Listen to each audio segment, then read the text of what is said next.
Before the Rings of Power, there were the Silmarils. Before Sauron, there was his master Morgoth. Before Aragorn and Arwen, there was Beren and Luthien.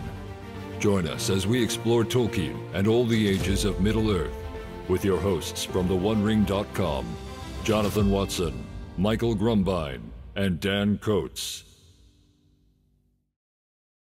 Hey, welcome everybody. We're at the end of the First Age. Oh, moment of sadness. Can you believe it?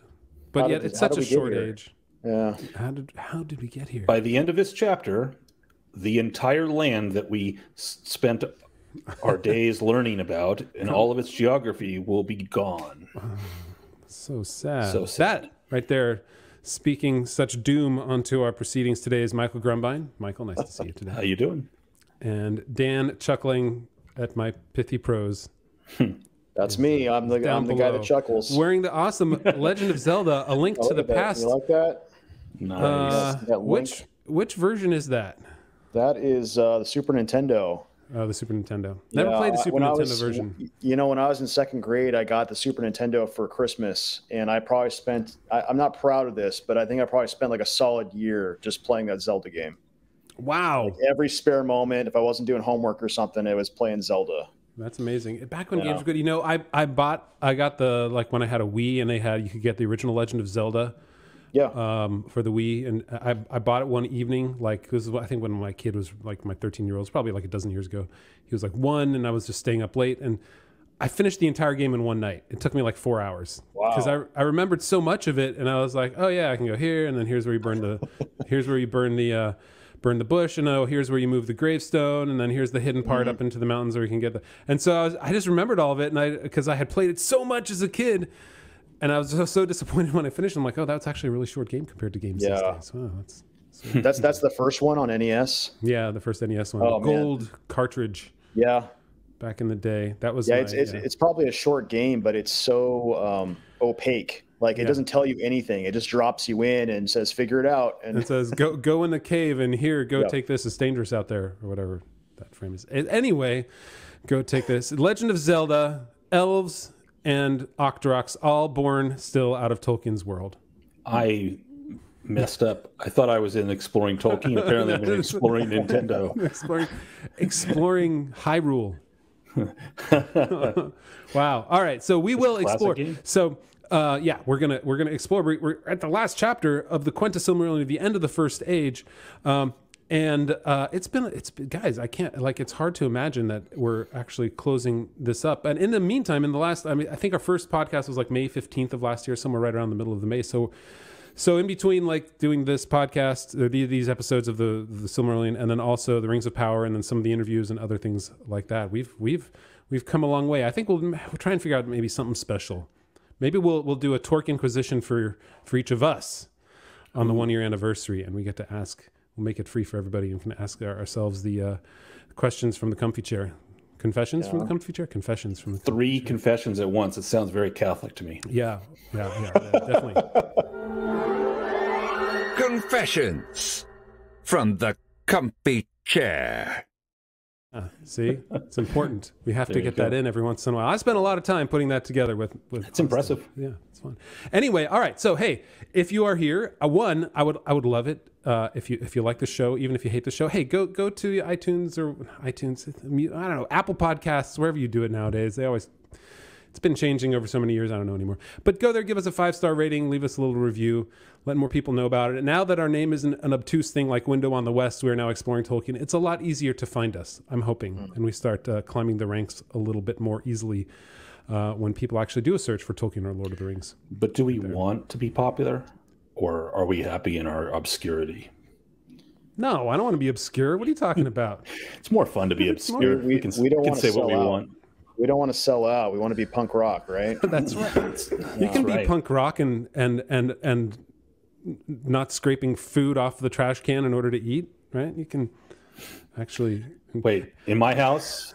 I don't think it matters how much money I make. We are we are very thankful for the people who give us good reviews and find more people. We do have we get upwards of a couple thousand listeners every week. So between all the different channels that we have it on, and we thank our supporters, like Dan was just pointing to, of Adam and Lynn and Chuck, and they up the ante from $4 to $20 a month.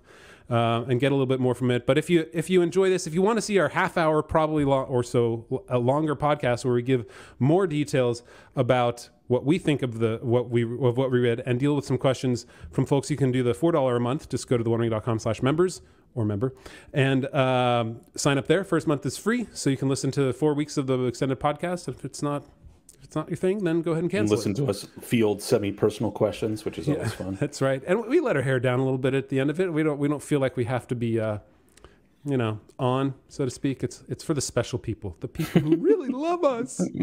But yeah, we'll deal with some questions about what does Elwing mean in this episode when she says because of Luthien she made a decision. I'll talk about a little bit how Eärendil and Elwing are like Eldarion and Eärendil. I don't know. It's another story that Tolkien didn't finish, but is an incredibly well-told tale of familial woe. And then a little bit more about Maedhros and Maglor. We'll get into some of those questions there and some other things.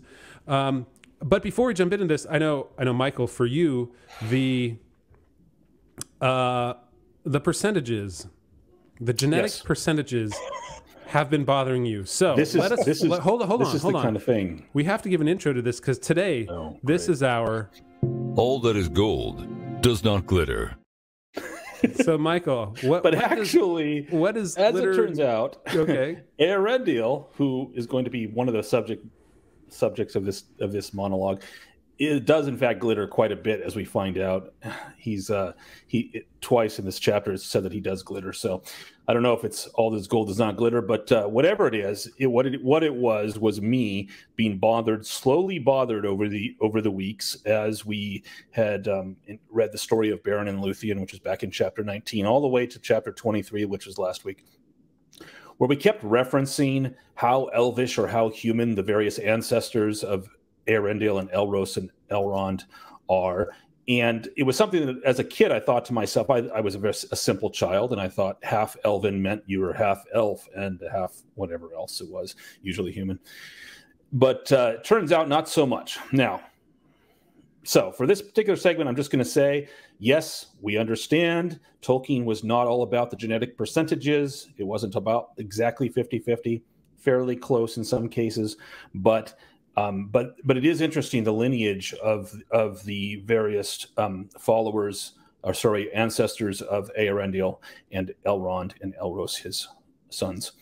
So Eärendil is famously half-elven. So and which is actually absolutely true. He is half man from Tuor and half elf from Idris, his mother. So, Idril.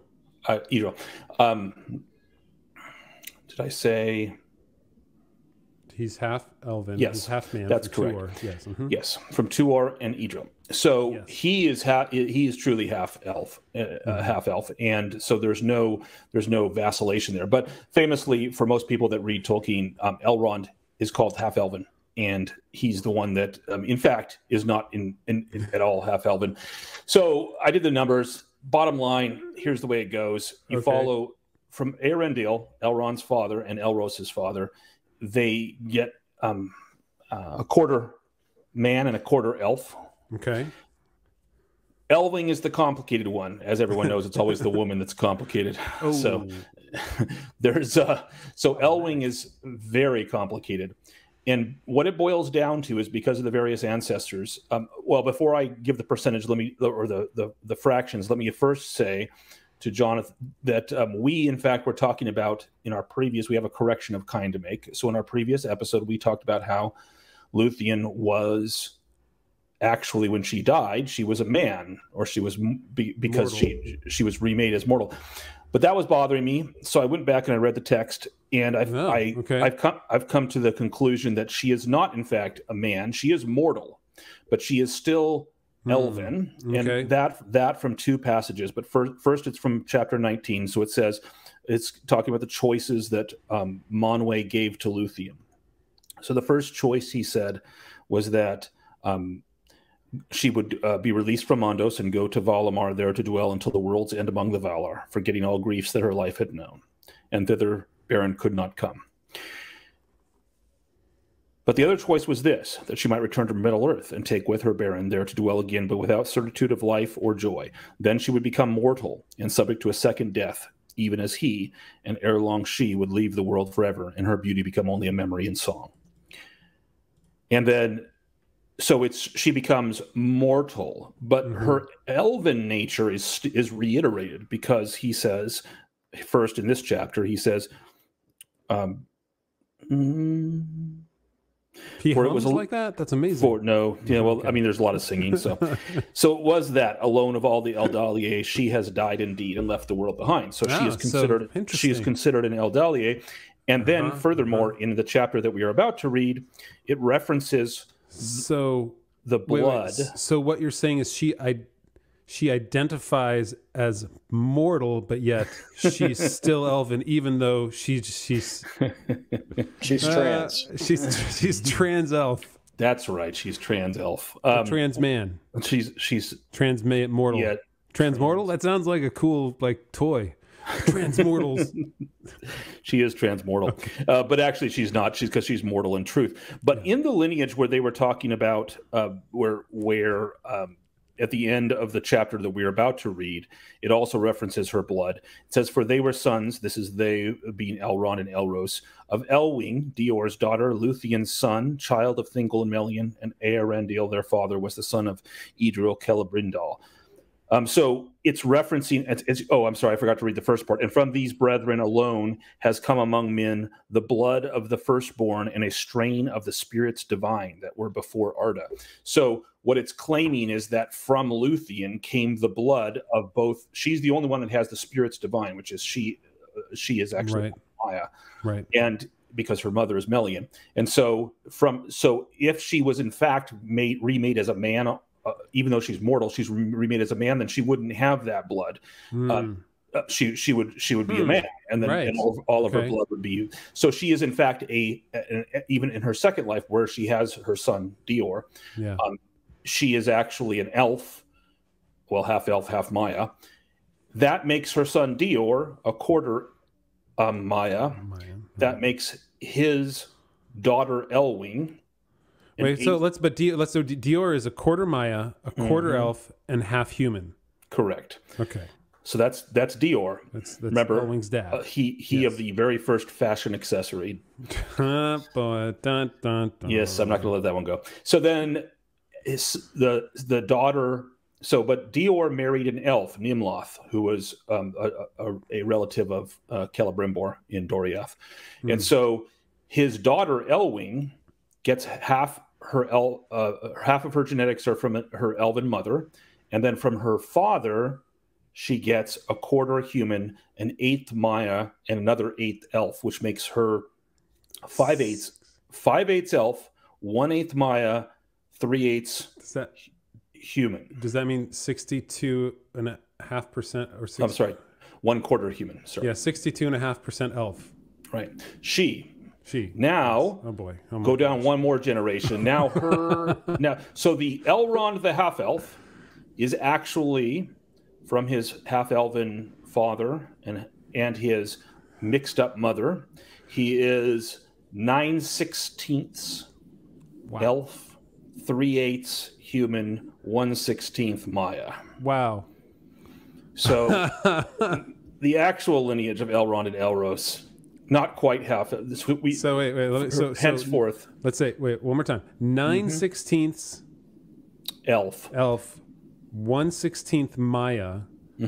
That's 5/8 and then 3/8 human. Okay, yeah, that adds up.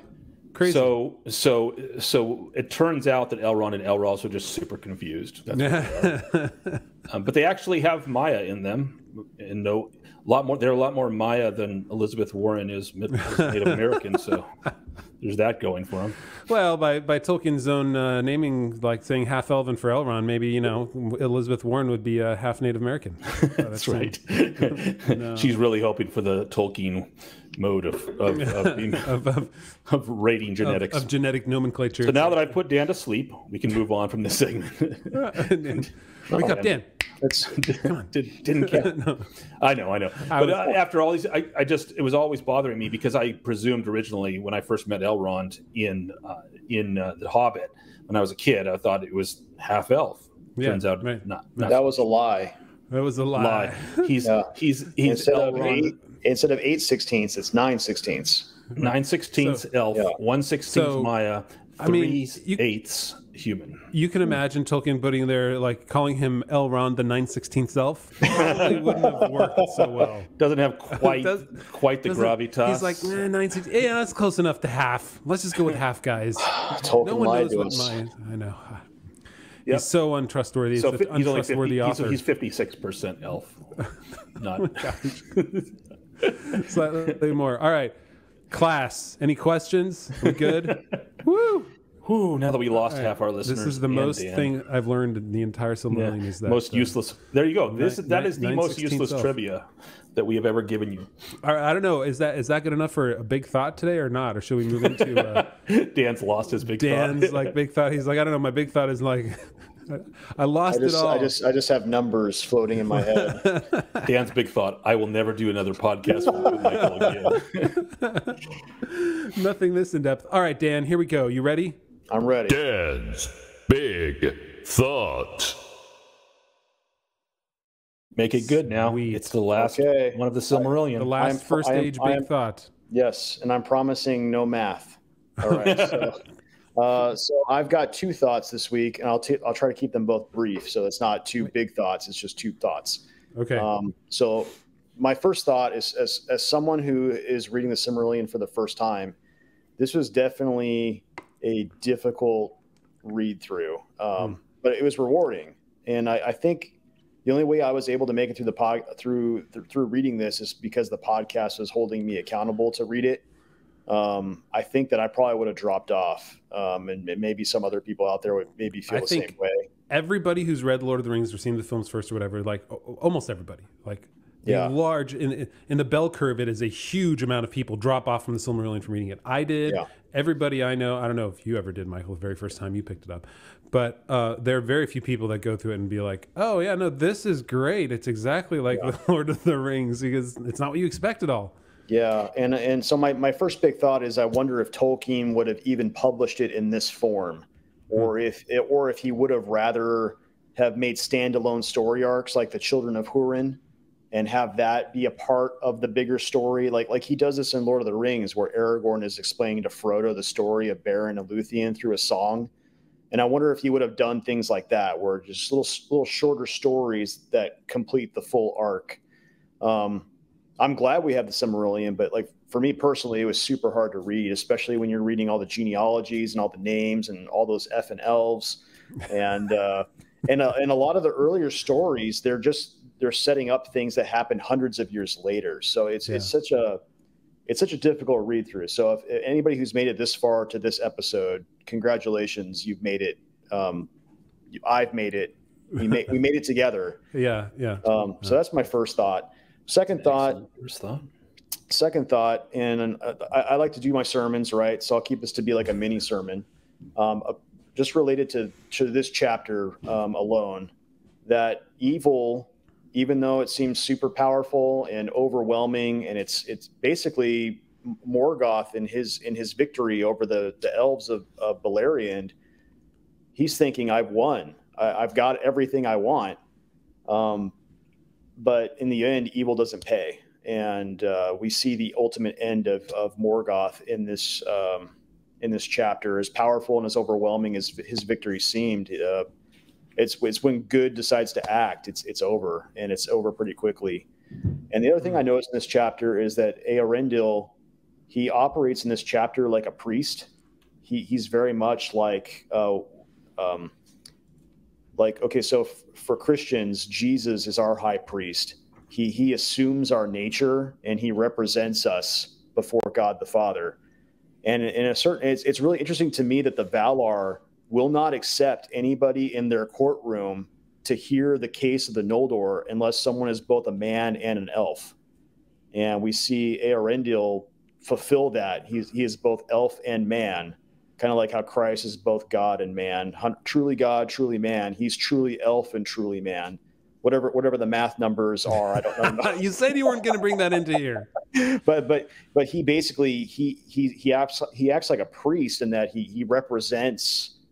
He's like the federal head. He represents everyone who's left behind. So I thought that was really interesting. And then he's also not able to go back after he goes, and he presents himself as that mediator between the Valar and the elves and the men in Middle Earth. Something about that process, he can never go back. And I thought that was interesting. And I think that's Tolkien's way of setting up the mythology of the morning and evening star. So now you have Eärendil. He's up in the sky now with the Silmaril on his brow, and so he's kind of Tolkien's way of introducing a little bit of a connection to our world, to his mythology. But it's just interesting to me that he presents himself kind of like in a priestly role, and there's something about that he can just never go back. I don't know. What do you guys think?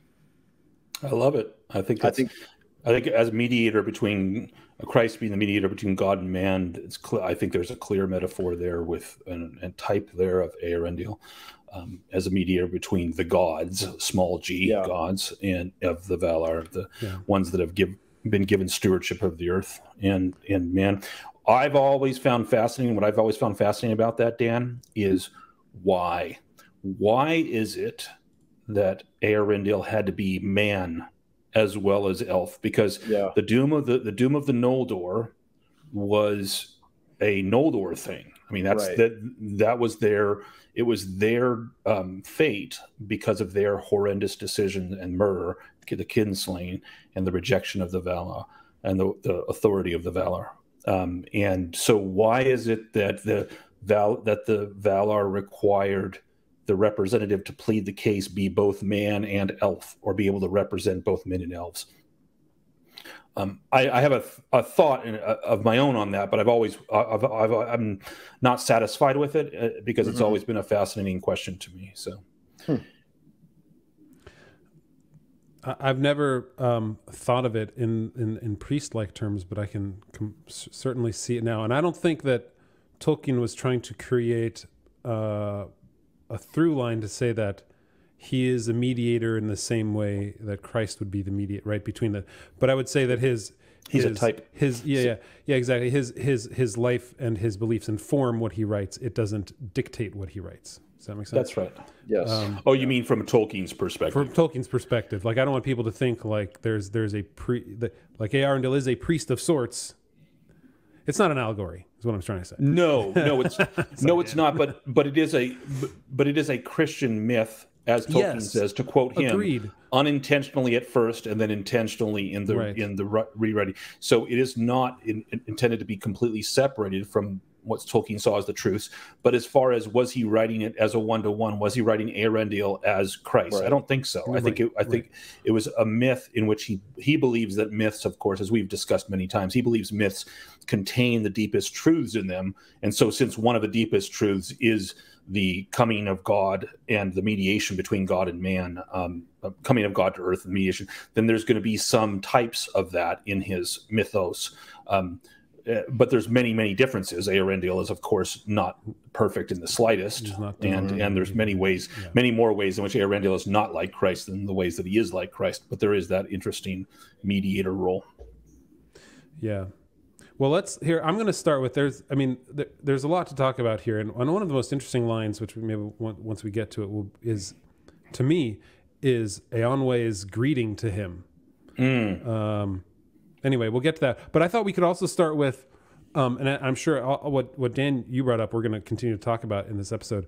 But is from letter 297 from the Letters of J.R. Tolkien, where he talks about Eärendil. I have to think about it every single time I'm Eärendil. And so this is from letter 297, where he talks about the name Eärendil. The name is, in fact, as is obvious, derived from the Anglo-Saxon Eärendil, When first studying Anglo-Saxon professionally in 1913, I had done so as a boyish hobby when supposed to be learning Greek and Latin. So he was like, no, Greek and Latin suck. We're going to go right to Anglo-Saxon. I was struck by the great beauty of the word or name, entirely coherent with the normal style of Anglo-Saxon, but euphonic to a particular degree in that pleasing but not delectable language. Also, I just love that he liked it because it sounded cool. I mean, really, that's kind of like what he's saying, right? He just loved how the word was put together and how his ears and his mind responded just to the way it sounded. It's sort of like Jabberwocky, right? It said something to him without necessarily meaning anything right away. Right. Can I just say that to me, those that are crafters of language, and there have been a few of those, Shakespeare famously, I think Tolkien is a crafter of language. They seem to have the same sense about words and the way they're formed that people that have naturally artistic abilities have about, they're sensitive to art, have about form and color and shape, the ways of art. Right. I think there is obviously there's a subjectiveness to it, just like there is with art, but I think there's also something else more that's less subjective, where they actually see the beauty of words. Agreed. All right, continuing, he says, also, its form strongly suggests that it is in origin a proper name and not a common noun. This is born out of the let me restart that. This is born out by the obviously related forms in other Germanic languages, from which, amid the confusions and debasements of late traditions, it at least seems certain that it belonged to astronomical myth and was the name of a star or a star group. To my mind, the Anglo-Saxon uses seem plainly to indicate that it was a star presaging the dawn, at any rate in English tradition. This is what we now call Venus, the morning star, as it may be seen shining brightly in the dawn before the actual rising of the sun. That is, at any rate, how I took it. Before 1914, 1913, when he wrote, this is the very first, I would say, the very first story that he ever wrote within Middle-earth. Before 1914, I wrote a poem upon Eärendil, who launched his ship like a bright spark from the havens of the sun. I adopted him into my mythology, in which he became a prime figure as a mariner and eventually as a herald star and a sign of hope to men. There's a little bit more there, too, that he talks about, some more details of it, but that was the primary gist. So really, like the end of the Silmarillion was the start of the first of his tales of the Silmarillion, which is interesting. So he started at the end, even when he was 1913. He was, 20 or so then? Wasn't he born in 1892, I think, I want to say. Wasn't that right? So that sounds right, yeah. Yeah, so 1892, yeah. So anyway, that to me is really interesting. And I love that the reason he used that the story came up was, like you said, Michael, it's the beauty of the word. And that to me is still why my primary reason for reading books is when things are written in ways that are beautiful to me. I enjoy the construction of the language and how they use it, and more so than even the world building and the plot sometimes. That it says things in ways that I wouldn't be able to say it. And for Tolkien to just the name itself, just the way it sounded, right? It's why we go back to Lewis Carroll and Jabberwocky. It's why he wrote it, because he picked words, he created words that would sound like they meant something but didn't, but yet we got a feeling out of those words, even though they weren't necessarily, they didn't have inherent meaning to them. Anyway, all right. I love it.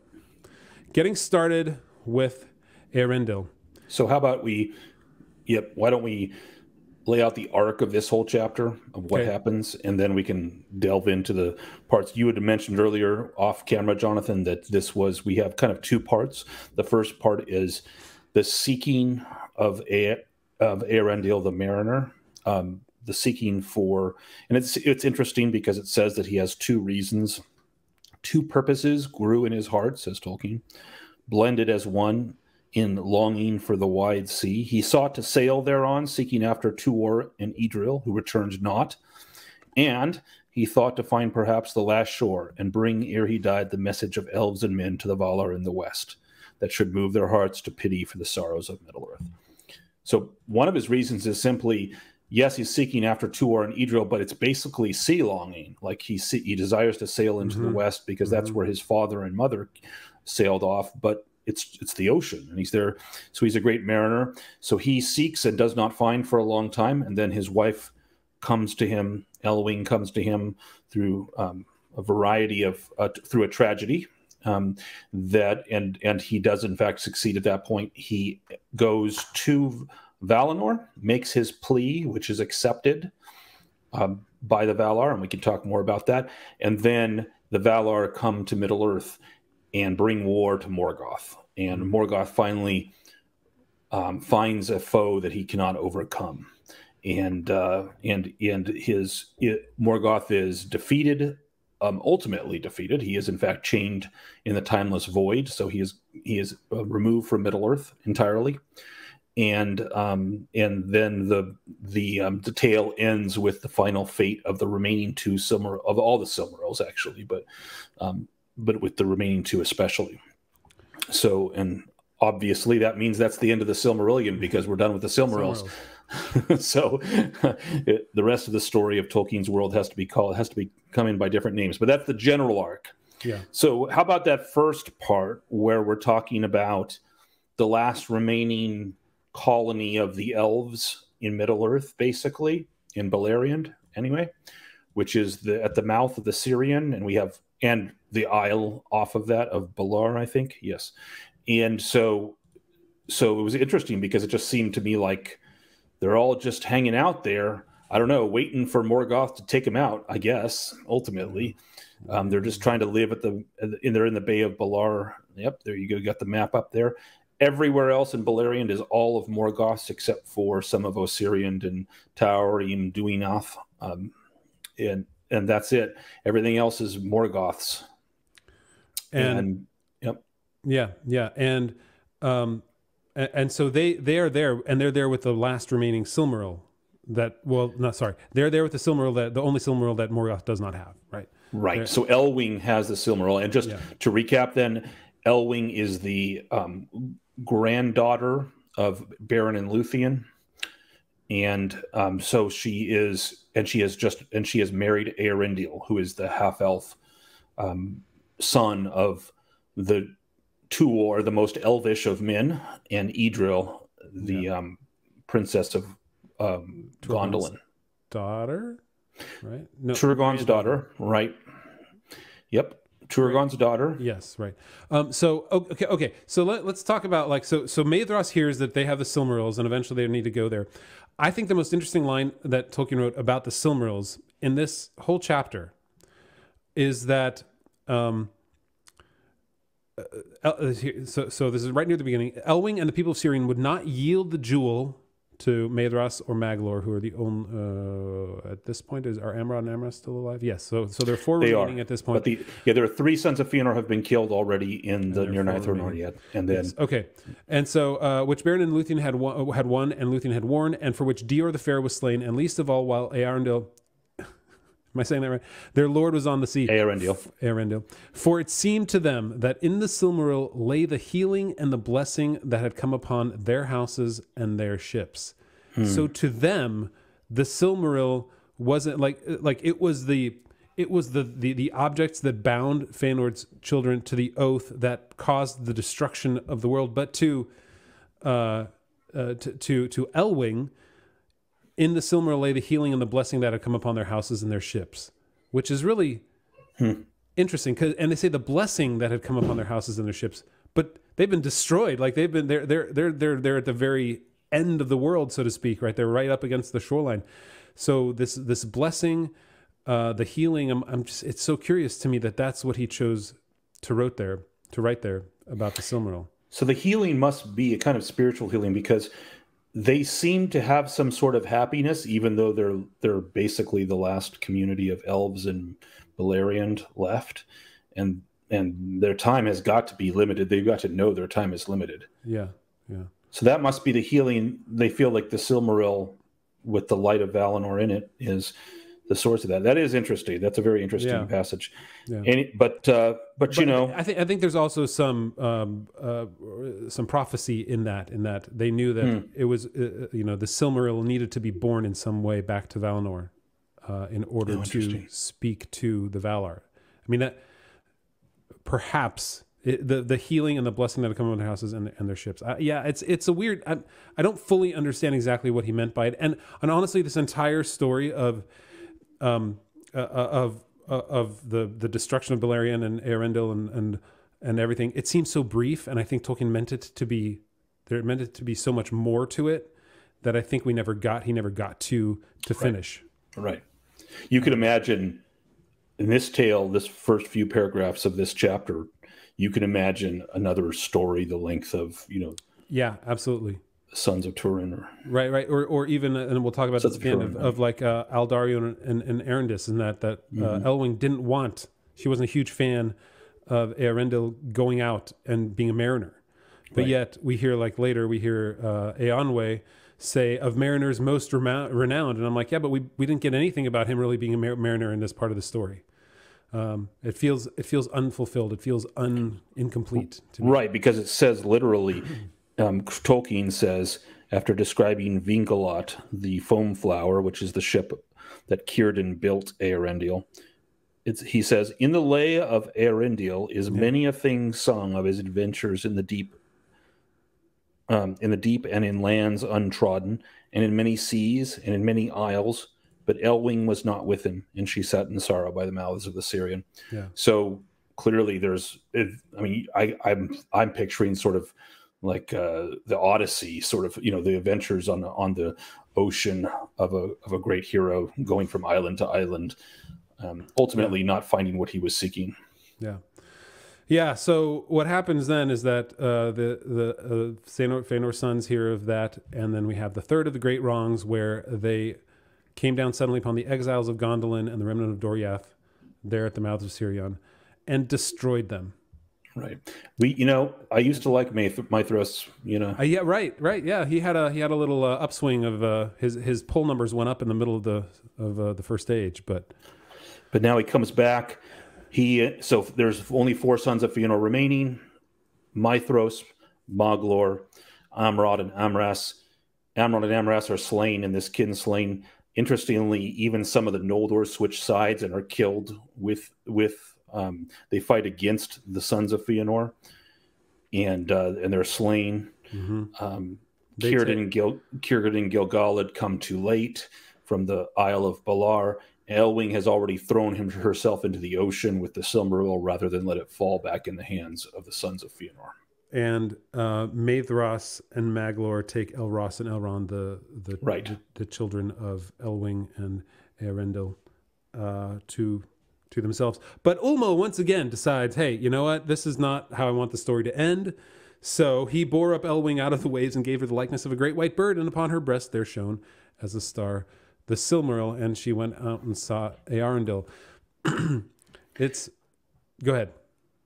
Well, I was going to say we've switched modes here. The rest of this chapter reads more like the fairy tale, like the Baron and Luthien. It has a lot of elements to it that are highly fantastical. So it's interesting that he switched back modes, going from the destruction of Gondolin, Doriath, the Turin-Turambar, sons of Hurin.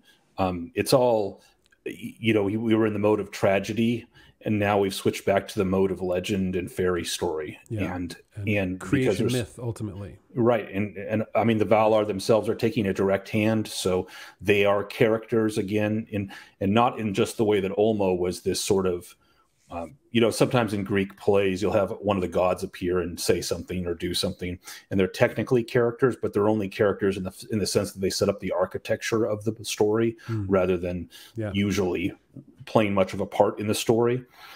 So Ulmo was kind of like that in the previous 2 chapters.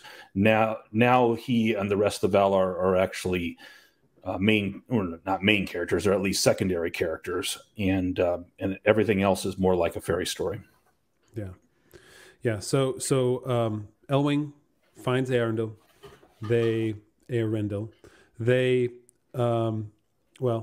Let's also make a point right here. As she finds him, Maglor took pity upon Elros and Elrond, and he cherished them, and love grew after between them, which is interesting, which would have made an interesting part of the story that was unfleshed out here too.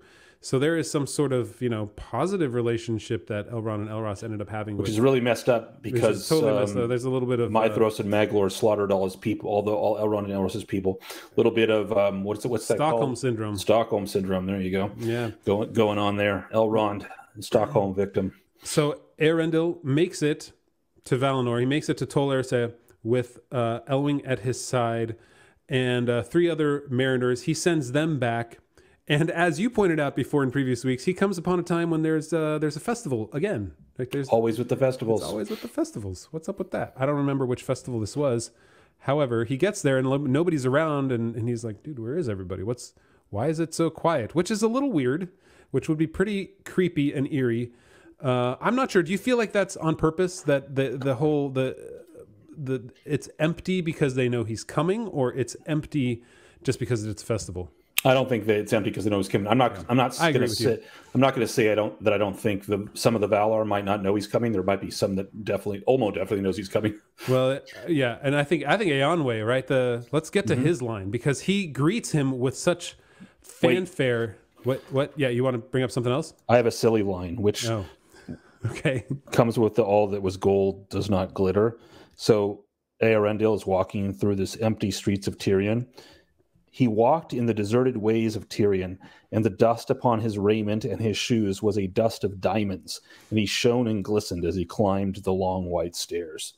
So he's literally covered in glitter, diamond glitter. It's making the point that in Tirion, the city of the eternal city of the elves in Valinor, the dust itself is from the gemstones that line its streets. So it's diamond dust, literally.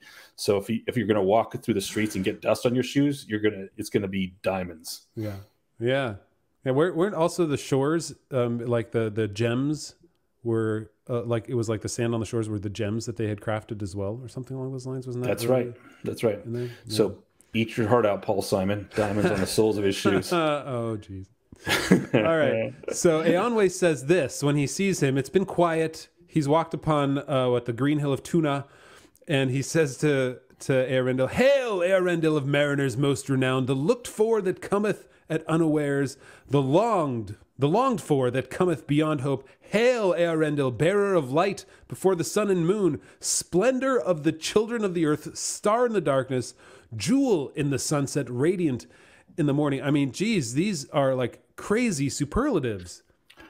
I mean, he is a herald. That's what heralds do. They announce people. he's like, I'm gonna flex the muscles a little bit, and he's like, I haven't done this in a while. Nobody's it's really been a long time. I got to show people I still got it.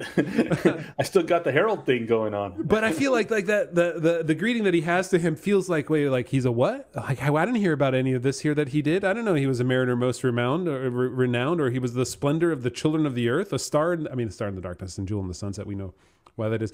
Part of that also is because he becomes essentially the morning star, Venus, the star that we see at sunrise before the sun is up. Anyway, but I just love that line. It's like one of those the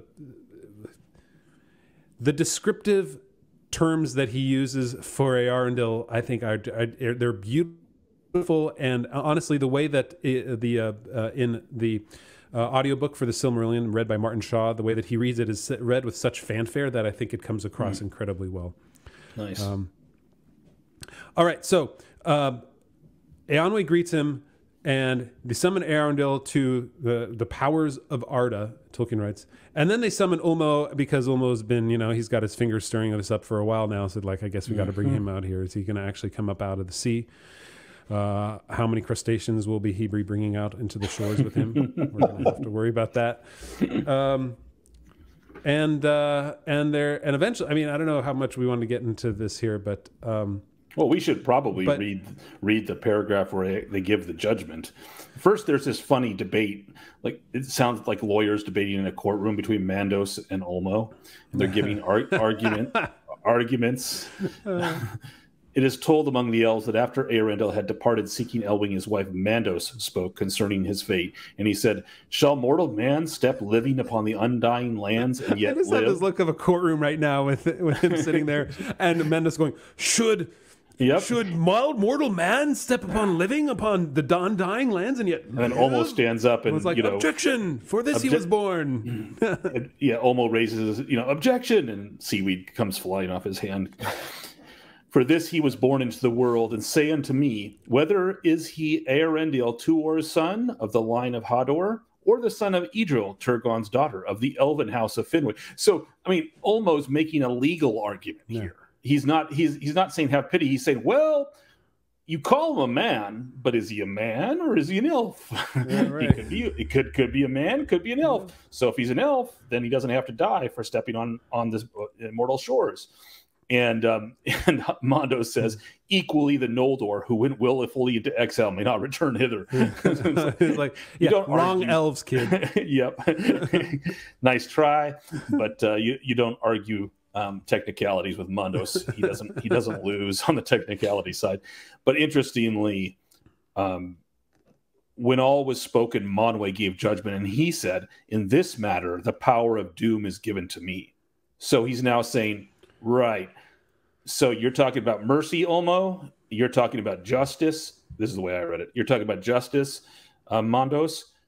It's my decision in this matter, which means, because he's closest to the thought of Iluvatar, the Iluvatar has actually, because of Eärendil's trip here, Iluvatar has, in this moment, given him the power to make the judgment. And Manwë's judgment in this moment changes the fate of all mixed lineage forever. So we've had mixed lineage between elves and men, and even Maya, but Manwë makes it a judgment here, which changes the fate of all, going forward, of all mixed lineage. And he says, the peril that he ventured for love of the two kindreds shall not fall upon Eärendil, nor shall it fall upon Elwing, his wife, who entered into peril for love of him. So he seems to, interestingly, think of love as the one of the mitigating factors of what they did. But clearly the fact that Eärendil is half-elven is a factor as well. But they shall not walk ever again among elves and men in the outer lands. So, it's a bittersweet a merciful judgment. They don't get to do what Beren and Luthien did. No, they don't get to return. And this is my decree concerning them. To Eärendil and Elwing and to their sons shall be given leave each to choose freely which kindred their fates shall be joined, and under which kindred they shall be judged. Now, when Eärendil was long time gone, basically, Eärendil says to Elwing, after it tells about how Elwing was befriended by the Teleri, says, then Eärendil said to Elwing, choose thou, for I am weary of the world. Which means that he kind of wants it to be mortal. He wants to be immortal. Yeah, right. That's a good point. She says, Elwing chose to be judged among the firstborn children of Iluvatar because of Luthien. He's like, honey, no, this is not the right thing. So what does that mean, though? What does that mean? What does that mean to you guys? She's wearing the pants. Come on. I don't mean that part. I mean, it turns out in Tolkien. You mean because of Luthien? You got to be Elwing. This is what we're doing, honey. So what does it mean? Because Luthien, she lost her grandmother, Luthien, right? She doesn't. I guess she sees that as she had to experience the end of her grandmother in a way, and perhaps she doesn't want. There's part of her that doesn't want that to be part of her legacy. Is that like I'm gone forever? Yeah, that's the two options that I have in my head, and I just simply don't know which one is. One is what you just said, Jonathan, which is that she saw the death of her grandmother, Luthien, fairest of all creatures of Middle Earth, and not desiring that, she chooses to be judged with the elves. Or option number two, she doesn't choose because of her fear of death, but rather because of who Luthien was, and she sees that as a more noble nature, and she chooses the nobility of the nature, Luthien's true nature. Before Luthien chose her mortality, yeah. So, in other words, Luthien is like this archetype in Tolkien's work. She is the most beautiful. She has the most glory of any creature in Arda, especially her with the Silmaril. There was nothing more beautiful ever, and so as an archetype, I can see one reading of it being Elwing just holding her in awe and saying, "I want this fate. I want this nature. This is my nature. This is the nature that I adhere to most." And then, just like in the Garden of Eden, the wife goes, and so the husband follows. Well, actually, this is a question Harrison had for us to talk about in our extended podcast too, and he has his own. Don't listen, freeloaders. No. Do listen. Go to theonering.com, theonering.com/members, and you can listen to it. We'll talk about his thoughts about it, which are, I think, maybe a third a third approach to what interesting. you said. So anyway, cool. we'll jump into that. All right, what do you think, Dan? What's the reason? You've been talking too much, I know. Oh man, I think it's probably more that she had so much reverence for Luthien, and she had an affinity for the nature of Luthien. I guess she wanted to be. I think it's what you said. I think she wants to be like Luthien. I don't think it's the fear of death as much, because I don't know, because I feel like the elves don't even have a concept of that, of like what death even is. Like they don't know where the men go, so just, I don't know. I guess maybe like for my answer, I wouldn't use the word fear so much as the sadness that death brings to those, because the death of the most beautiful person, female to walk on 2 feet in Middle Earth, was Luthien, and she's no longer with them. Like there's no way she will ever come back, and they lost that beauty forever. So maybe that's the despair. And anyway, we've got to keep moving on. But yes, I was just going to say, what's interesting to me about this choice is how it's different. Is that they can't go back. They can't go back to Middle Earth. They're stuck in Valinor, which I guess makes sense if you want eternal life. You want it in the Blessed Land, right? I don't know. Yeah, although he's not really in Valinor, because they stick him up in his boat forever. Right. Well, yeah, I would choose to die rather than do that too. But there's something in him. I would too, but I'm not a mariner. And there's something in him about being a mariner. Like that is his nature. He almost, the boat is part of him. The sailing is part of him, and he gets to return every day to his wife and in Valinor. And so it's not that he's separated completely from Valinor. He goes off on a daily trip from now until all eternity, reliving his glory days, killing Encalagon. Right. Yeah. But yeah, it's fascinating, this whole, why Tolkien made the choices with the people involved in this that he did. It's very, like, everything from how Maedhros and Maglor act in this chapter to the fates, how the Valar treat Eärendil and Elwing is very interesting. Yeah. Well, by treat, what do you mean? How they treat? Well, treat them. Why is it that they couldn't go back? What, I mean, they've come and they've sacrificed everything to make the plea. The plea is a good one. Why is it they can't go back? I don't know if there's an answer necessarily that's definitive in there. However, they have set up a barrier ultimately, and to just even like the reluctance that they had to even speak with him, I think, is indicative of like that you're breaking the laws, man, and to allow someone, like, you still have to pay the penalty ultimately if you're breaking the law, and perhaps that's more where they're going with this, is that like you did your errand, right? But your errand means that you broke the leaguer against Valinor, against sailing to the west, and as a mortal.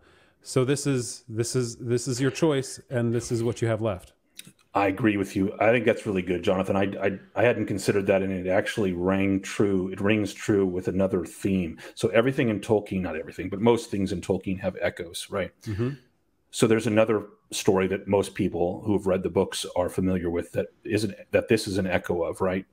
And that's Beregond in the city of Gondor. So Beregond famously is a guardsman in the Tower of Minas Tirith, and he breaks the word of his lord Denethor in order to save Faramir, to do a greater thing, and then he slays his own kinsman. Not kinsman, his own member of the guard, or at least member of in the city of the dead, the warden of the gate, slays him in order to save Faramir because Denethor has gone mad.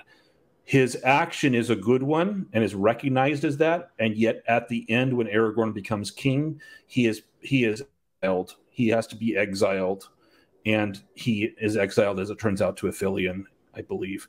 But anyway, he has to leave. And he cannot serve as a member of the Tower Guard anymore. because he broke this law of authority. Yeah. Tolkien clearly thinks that that when the authority lays down a law like this, even if you have a good reason to break it, there will still be consequences. So anyway, that's what it reminds me of. Yeah, that's a great analogy to that, or a great parallel. I hadn't thought about that. Two more parallels from Lord of the Rings in this chapter. One, to my mind, I don't know if you guys found any. It's about when the Valar gather their army, and it's explaining why he did not. He being Morgoth. Why Morgoth was not prepared for. Why he was not prepared for the assault, and it says. Yet it is said that Morgoth looked not for the assault that came upon him from the west, for so great was his pride become, that he deemed that none would ever again come to open war against him. Moreover, he thought that he had forever estranged the Noldor from the lords of the west, and that content in their blissful realm, the Valar would heed no more his kingdom in the world without. Absentee landlords. Yep, absentee landlords. For to him, and this is the line that reminded me of the Lord of the Rings, because a similar reason is given for why Sauron does not suspect that the peoples of Middle-earth will try to destroy the ring. Yeah. It says, for to him that is pitiless, the deeds of pity are ever strange and beyond reckoning. So it just does not compute. He doesn't even consider that the Valar would, from pity, even though, funnily enough, from pity, they had mercy on him in ages past, and they've acted with pity at other times. So, but it just doesn't consider it, and that's the nature of evil. Just like Sauron doesn't consider that the peoples of Middle-earth would, when given the ring, actually just choose to destroy it rather than use it. So that's therein lay their one advantage in the Lord of the Rings. So that was one thing that I saw. Did you guys have any other thoughts? So we didn't actually cover the battle, and the battle happens pretty quickly. Actually, it's not a. Yeah, well, it's the only other parallel that in thinking about it, I didn't read it to think about the parallels, but I would say that in the battle, Sauron in the final battle, Sauron never comes forth, and Morgoth never comes forth to join his armies. Right, so Sauron, I love the line. I think they were unroofed. I think was it what he wrote, the dungeons, I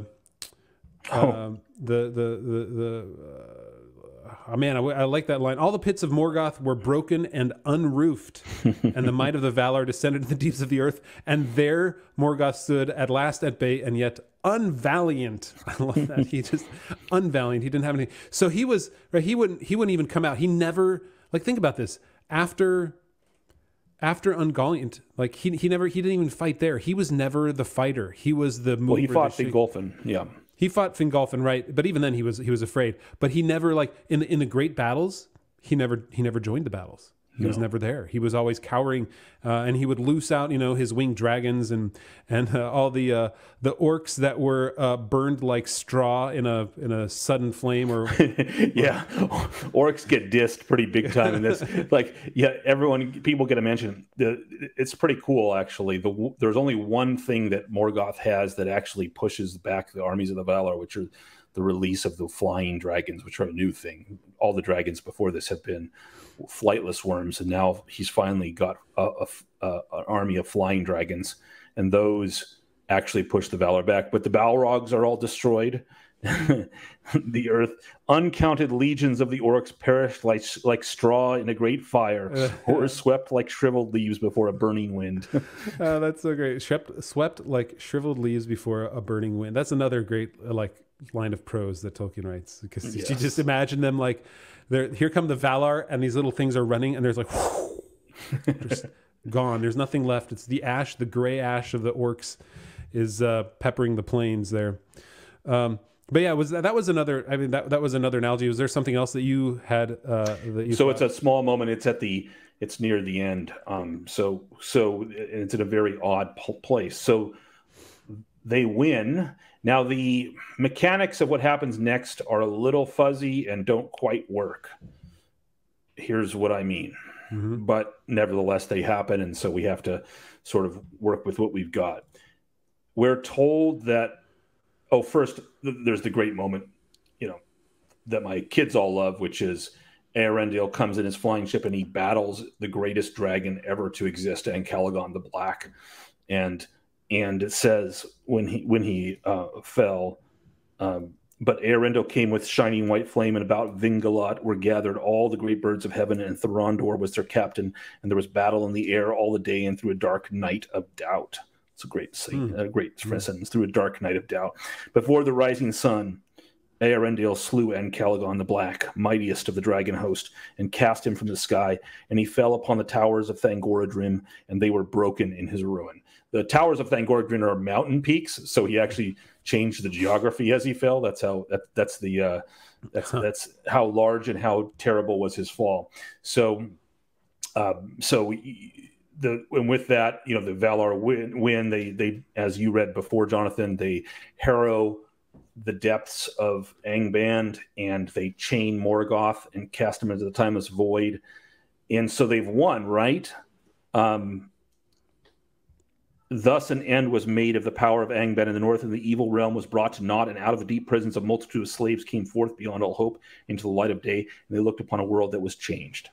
For so great was the fury of those adversaries that the northern regions of the western world were rent asunder, and the sea roared in through many chasms, and there was confusion and great noise, and rivers perished or found new paths. The valleys were upheaved and hills trod down, and Sirion was no more. So geography. Beleriand was changed because of this. I'll bring up the map that kind of shows what actually it looks like. There you go. So that's ultimately what happened, is that whole area.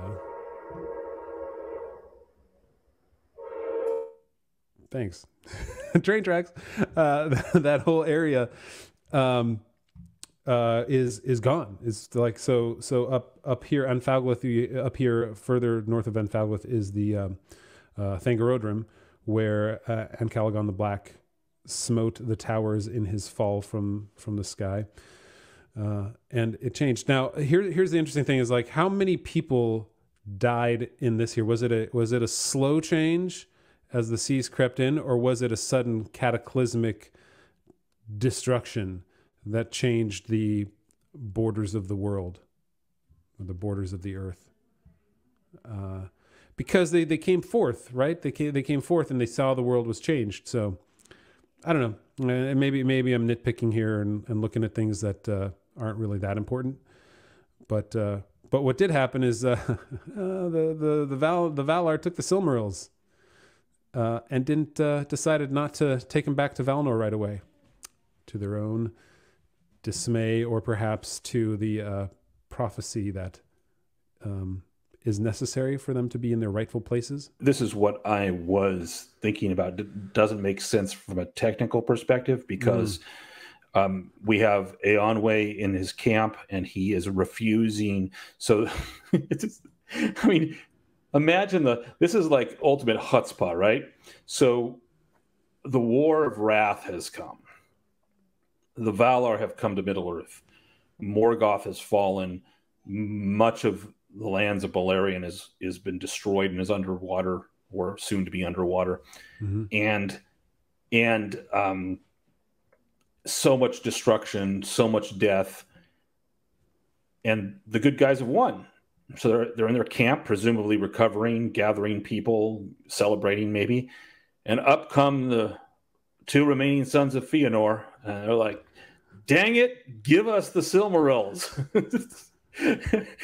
You have the entire armies of the Valar there, and they have the Silmarils.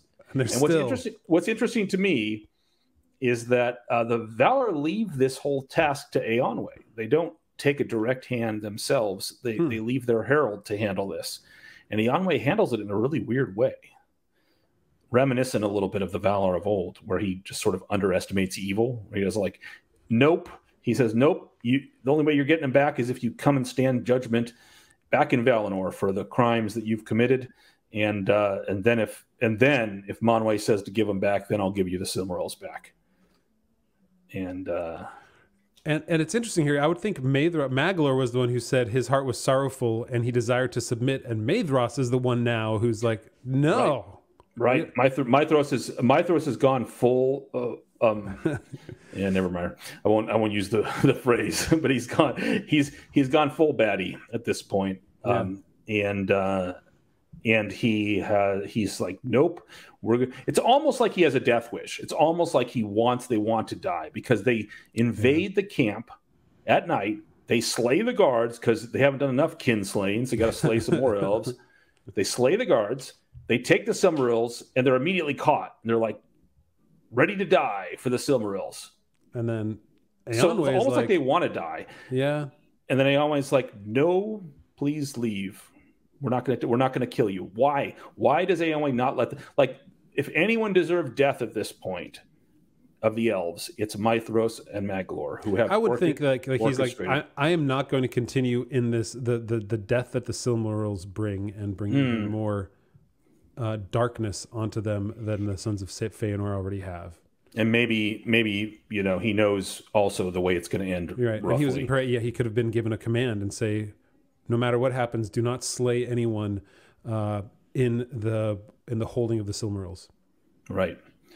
And so now we come upon the final fate of the Silmarils. So the last two sons of Fēanor, Maedhros and Maglor, now have. It's like, you guys remember that one Warner Brothers cartoon where Wile E. Coyote finally catches the Roadrunner, and he's like, "You always got what you wanted. Now what?" And he kind of doesn't know what to do. Yeah, right. So after all these centuries, after the rash vows, kinslaying galore, the ruin of an entire region of Middle Earth because of them and their Noldor idiocy, they finally get what they want.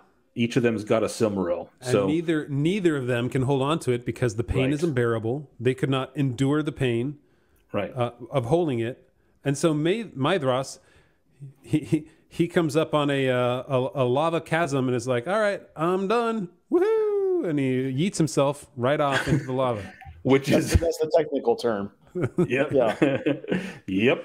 Just like, so that's my final parallel with Lord of the Rings. So that's Gollum, right? Yeah, so he has the Silmaril. He has what he's always wanted.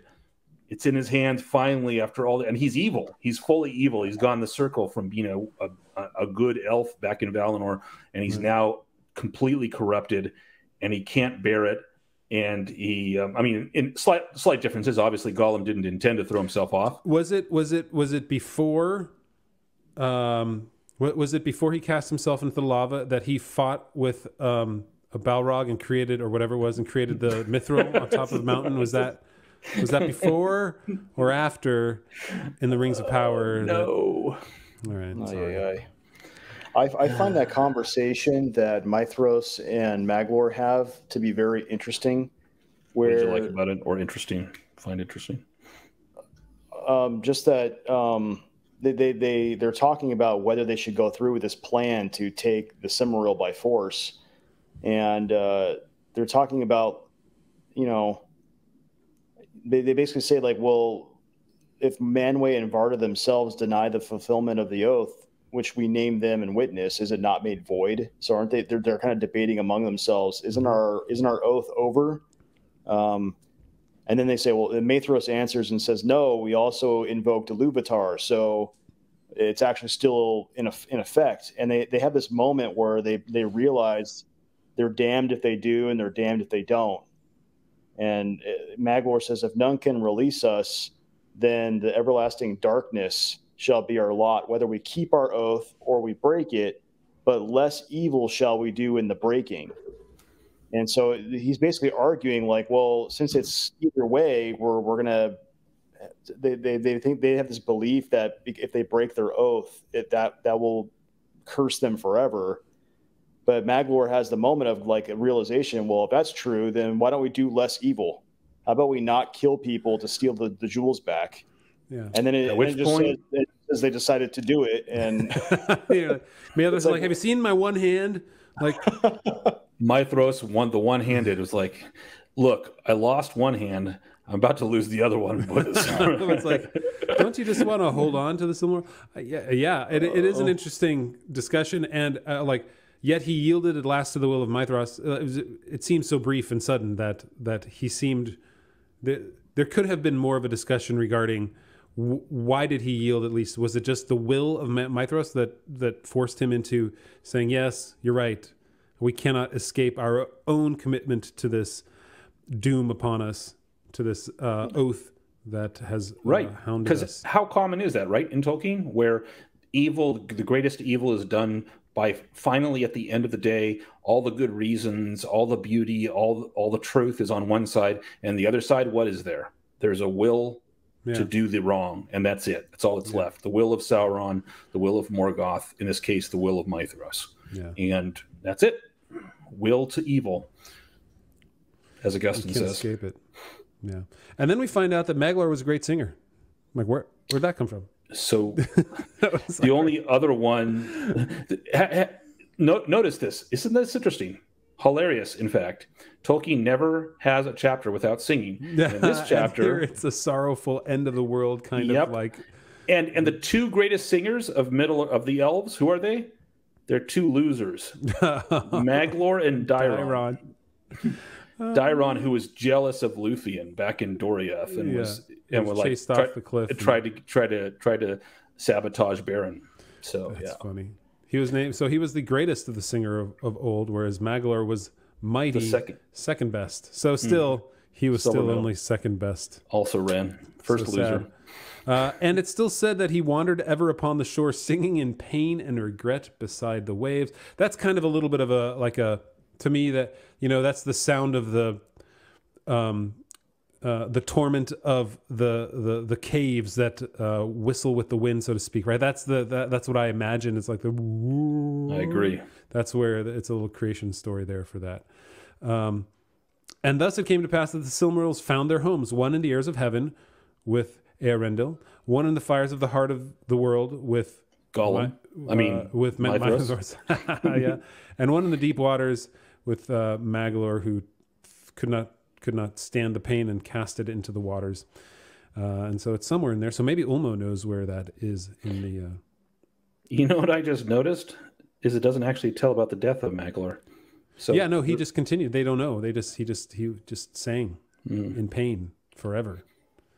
Yeesh. And elves don't die. So he's still somewhere singing. I mean, if you're him, there's probably the special room for you in the halls of Maedhros is probably not very nice. Like, I could lose the will to live and pass into the halls of Maedhros. Probably not going to be very nice there. I guess I'll just keep singing. Just keep singing. Have you guys seen that picture? There's a famous one by Naismith of the casting of. Yes. I'll see if I can find it. Oh, you've got it right there. Yeah. Casting it here. Let me. Maglor's casting. Does the caption say Maglor's yeeting the Silmaril? The great yeet. The great yeet. Oh man! All right, guys, we gotta finish up with our own yeeting of this chapter here. So we learn that in those days there was a great building of ships. A lot of the Eldar set sail into the west, but some did not, including Gil-galad, Elrond 9/16 Elven, Celeborn of Doriath, Círdan the Shipwright, and Galadriel. Galadriel, of course, the wife of Celeborn. We have a full screen of Michael right now. Hey, yeah, looking good. I'm going to keep you up there because I might sound good, but you look better. No, that's false. Sorry. Hey, man, it's a one-man show here, like putting all these cameras on in the right places. So, yes. You're amazing, Jonathan. Never let anyone tell you differently. Despite what you say after the show, I will believe you now. No. So anyway, so at this point, the Valar take Morgoth, they cast him beyond the door of night, beyond the walls of the world, into the timeless void, and a guard is set forever on those walls, and Eärendil keeps watch upon the ramparts. I love that. The ramparts of the sky. Another great phrase.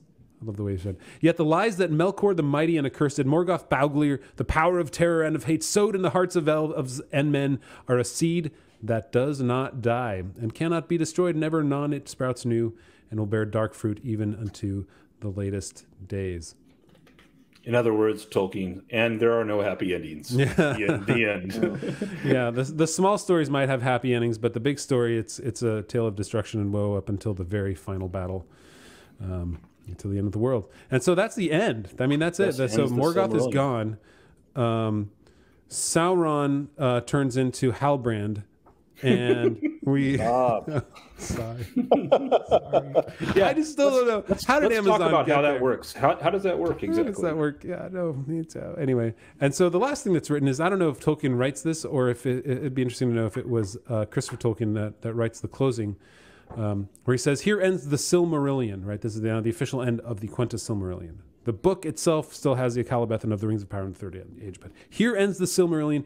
If it has passed from the high and the beautiful to darkness and ruin, that was of old the fate of Ardamard. So like you said, it will the high and the beautiful pass into darkness and ruin. So there's no hope. And if any change shall come and the marring be amended, Manwë and Varda may know, but they have not revealed it, and it is not declared in the dooms of Mando. So no one knows how it's all going to ultimately end. Except for Manwë and Varda. They may know. And that's it. That's the end of the first stage. We're done. Dun, dun, dun. Awesome. Yeah, and so now we're into like the shape of the world we know when it comes to Middle-earth and the Lord of the Rings. And so all that time you all spent learning the new map and the new lands. Okay, forget about all that. I think this is the point at which, though, like when I came into the Silmarillion right after reading the Lord of the Rings, and I looked at the map, I'm like, what in the world is this? What, well, how did I don't? And I wish I would have had. I wish I would have had this picture here to show me what it was within this published version of the Silmarillion that I have right here. It's the overlay of the maps of the Lord of the Rings and the Silmarillion of Beleriand and what we know as Middle-earth. Because in here, all you got was, let's see, do we have it? Right, yeah, you have this large map. Sorry, everybody who's listening, but there's the map of. Wow, man, this is. I folded this out. I remember when I picked up my dad's copy of the Silmarillion when I was in high school or junior high after reading this here, and you get this big old map here that's a fold out of what we were looking at, and I'm like, where is this? Why are we looking at all this? And so now we're all done with that, and I can put it away for good. So I remember, Jonathan, to build on what you said, I remember when I first encountered this, and to answer your earlier question, no, I did not finish the Silmarillion. I made it through the Vala Quenta, and then I was like, geography. Yeah, right. Yeah, for sure. So I gave up when I was a kid on the Silmarillion the first time I read it too. But I think I had a similar confused reaction when I saw the map.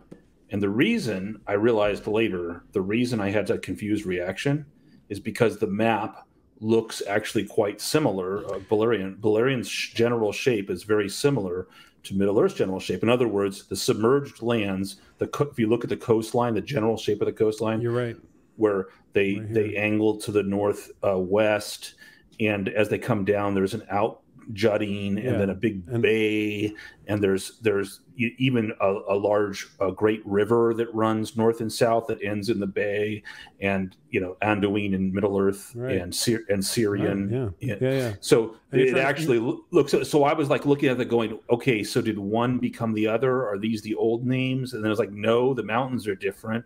That's just weird. I don't understand what's going on here. Yeah. So I thought for a long time when I was a kid that it was the same place, that it had been changed. And it wasn't until later that I realized that it was a whole new land. It's a whole new world. A whole new world. Okay, stop. We don't bring up Disney and their disasters here.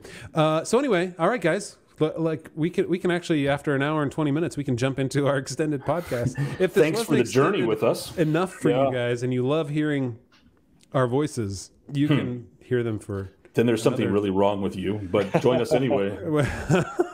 So if you made it this far, you can look down your nose at all the other normie right, yeah. Lord of the Rings people. Yeah, so if you not like better than Tolkien, I was going to say, if you like Tolkien today, you did a great job of getting through Silmarillion, because clearly you like Tolkien and going through all this. Almost completely. So we're going to go. It's a whole. First, we got to learn about Numenor, and then we got to learn about how cool Sauron is. Yeah. So next week, I don't think we'll get through all of Akalabeth. I think we'll probably split it up into 2 parts. No, 2 readings for Akalabeth. Yeah, and I think the first one might be just it's a little shorter, where we can talk a lot about where it came from and who all the people are, because there's a lot that's in like Unfinished Tales that's not in the Silmarillion's version of the Akalabeth. There's a lot more stories. But the basic setup for those that are new, the connection is, remember Elrond and Elros. So Elros, his brother, chooses a mortal life. Elrond chose the elven immortality. And so Elros becomes the father of a great nation of Numenor, which is what the Akalabeth story is about. We'll learn all about. But it ties together well right into the end of the age here, and what happens with, what happens with the humans that fought on the side of the Valar versus the ones that fought on the side of Morgoth, and what is given to them. Anyway, we'll jump into it. We will jump into our extended podcast, which you can get to by, of course, going to theonering.com/members and signing up and joining us in Discord and getting your questions in that we'll deal with here. So thanks, everybody, and we'll see you next week into the Akalabeth. Oh, and I want to remind everybody, we do live streams every Friday. We're going to attempt to do every Friday at 3 p.m. Eastern, noon Pacific. And we had our first one this past Friday, even though we're recording it before the first one. So this is being recorded before. We're in a little bit of a time paradox here in this. Yes. Yeah, right. So anyway, make sure you join us there. Make sure you get to theonering.com/members. You can ask questions during our live stream in our special chat room there too. We will answer those questions, and hope to see you there. Yeah, look, it's in our live stream. If you go to theonering.com or /YouTube or youtube.com/theonering.com, you can get there and join the waiting list, right? I think you can click waiting for it, and it'll alert you for it so that you can see it there. We expect thousands and thousands of people on this first. Hey, I'll be happy if we get a couple dozen live ones. It's always hard to do a Friday afternoon, but we're looking forward to it. All right, guys, let's jump into the extended podcast. Like Abraham, we only need 10 good men. Just 10. If we can get 10 guests, that would be amazing. 10 good guests. All right, extended podcast. Here